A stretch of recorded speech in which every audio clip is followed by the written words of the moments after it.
Congressman Lasseret, thanks for joining us again. Yep. It's July, a time when a lot of Americans are taking vacation and slowing down, but here in Washington, it's a busy time as the Congress is trying to get in as much as possible before the August recess. Right. Wanted to start with immigration reform.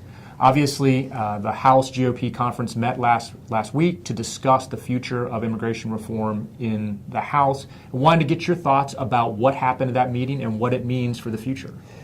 Well, for proponents of immigration reform, the meeting wasn't a good one. As you know, the Senate passed their comprehensive bill with a pathway to citizenship by a pretty big margin. The theory over in the Senate was that would put pressure on the House Republicans. But one thing that's becoming abundantly clear is that the House Republicans aren't going to be pressured by anybody, including former President Bush, who came out and weighed in on immigration last week as well, and basically it was met with a shrug of the shoulders. So they had about a 2.5-hour meeting in the basement of the Capitol, and it was billed as a listening session, and the leaders listened to a lot, and they listened to really the overwhelming consensus is that every Republican wants border security. Every Republican almost wants to do something about employment verification. But the party is really split on this pathway to citizenship. And it doesn't look, well, two things are certain. There's not going to be an comprehensive immigration bill in the House in the month of July. So it's going to depend on September and October if it's going to happen this year, one. And two, the prospects for there being a sweeping immigration bill sent to the Senate and the President from the House is really remote. Do you think that this means an end to the possibility of a path to citizenship as part of comprehensive immigration reform, or is it just on life support at this point? Well, it means an end for it this year. It's not going to happen this year. The House will, in all likelihood, send over some bills on border security, something called E-Verify, employment verification, guest worker program, and maybe a couple other cats and dogs. But the pathway to citizenship doesn't have the majority support of House Republicans, and they're not going to produce anything. And as a matter of fact, a couple members stood up and said the danger in producing anything other than sort of rifle shots then would go to a conference with the Senate, and they're afraid they'll get mugged by the Senate in the conference, right, and bad things will happen. So I think it's dead pretty much for this year. But having said that, I will say both John Boehner, the Speaker of the House, and Paul Ryan, the party's vice presidential nominee in 2012, really, in the strongest language they could, said, look, we take this path of doing nothing at our peril as a party, and it puts us in a very weak position going into the midterm elections. So I think they'll keep pushing it, but at this moment in time, it's not good. Well, another issue that doesn't seem to go away is Obamacare. Right. And it looked like maybe we had kind of seen the last of it. We had a number of votes on full repeal, and the Democrats kind of trumpeting that the House had voted like 37 times for full repeal.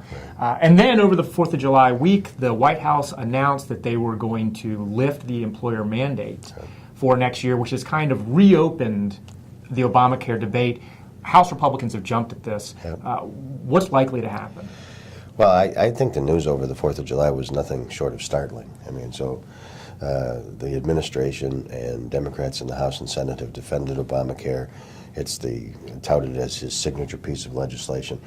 And while everybody's out of town on the 4th of July recess, for the White House to come out and say, well, we're not going to enforce the employer mandate for next year, 2014, and we're not going to have it in place till 2015, was really breathtaking, and it had to be a difficult decision for the administration.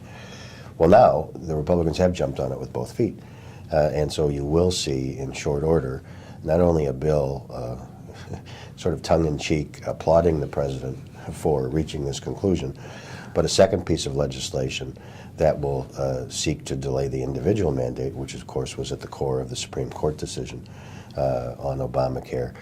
And the difficulty is, and the reason that this continues to be something that people should be caring about, is a lot of insurance companies and companies in general and individuals have sort of begun making preparations so they're not caught flat-footed on January the 1st of next year. And once again, it's all thrown into a cocked hat. If you take away the corporate mandate and take away the individual mandate, there's still a whole host of other rules and regulations that go into effect that have cost implications to businesses and individuals and insurance companies. So I think it's a mess at the moment. But the way that we would normally resolve these messes would be to have a meeting and sort of work things out and have a united front as to how we're going forward. That's not going to happen in this case. And I think if you had to give advantage to one side or the other at this moment on Obamacare, it would go to the Republicans.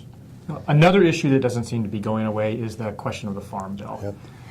Now, Speaker Boehner made the decision to split the Farm Bill in two, separating out the kind of more controversial pieces that related to the food stamp program from the generally more agricultural components. That didn't stop conservative groups like Club for Growth and Heritage Action from opposing it.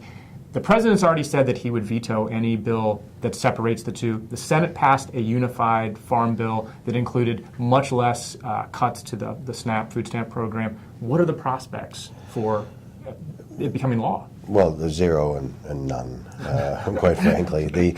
That's encouraging. Well, so you may remember after the House, in a really surprising defeat, defeated the Farm Bill that the House had crafted. It wasn't the Senate bill, it was the House bill that had deeper cuts in the SNAP program, which is the food stamp program. And they couldn't get, they lost 62 Republicans. All the Democrats walked from the bill.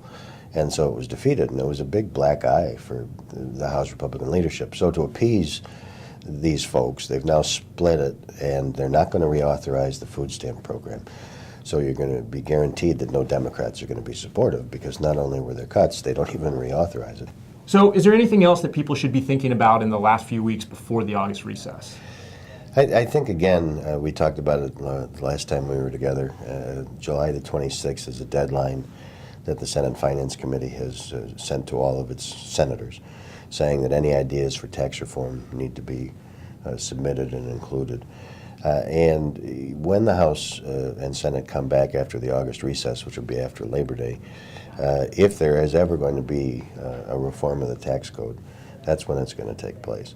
And people who are interested in provisions, whether preserving, renewing, whatever the case may be, really need to get a hold of their advisors and government relations people and elected representatives to make sure that their place in line is secured. The thinking in both the House and the Senate on tax reform is that the only fair way to do it is to start with a clean slate. That means even widely praised and accepted and important provisions of the tax code, like the home interest mortgage deduction and charitable contribution deductions, are out at the beginning, and they actually have to be put back in onto this sheet of paper. And then that doesn't include the whole host of other provisions that are in the tax code that once they start the process will not be included unless some senator or House member puts it in. Well, sounds like something we'll probably be talking about a lot in the weeks and months ahead. If we're not still talking about Obamacare, immigration, and the Farm Bill, yes. I'm sure we will. Thanks again, Congressman LaTourette. Thank you.